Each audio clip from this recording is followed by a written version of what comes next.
आम ओडिया घरे सब बेले किसी ना किसी पिठापणा बना होता है। किसी पर्वपर्वाणी थाऊ कि न थाऊ आमे माने बहुत प्रकार पिठा बनी था। गोटे पिठा होची मुआ पिठा। आपण माने तो यार ना निहाती शुणिथिबे। पूरा केक स्टाइल ले मुआ जी मुआ पिठा बनैबी, जोटा कि बनैबा जति जी खाइबा पई मध्ये सेतिक टेस्टी।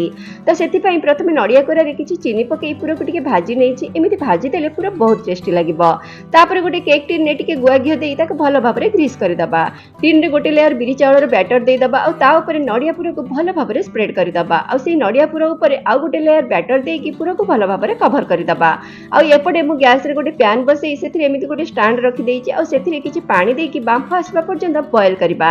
बांफ आसिला परे ए केक टिन को ने स्टैंड रे रखि दबा। तापर पैन को भलो भाबरे कवर करी लो मीडियम फ्लेम रे 30 रु 40 मिनिट्स पर्यंत पिठा को कुक करिबा। 40 मिनिट्स पर गैस ऑफ करि दबा आ याको ठंडा हबा पई छाडी दबा। ठंडा हेई साला परे हमर प्रस्तुत हि जिवो अति स्वादिया मुआ पिठा।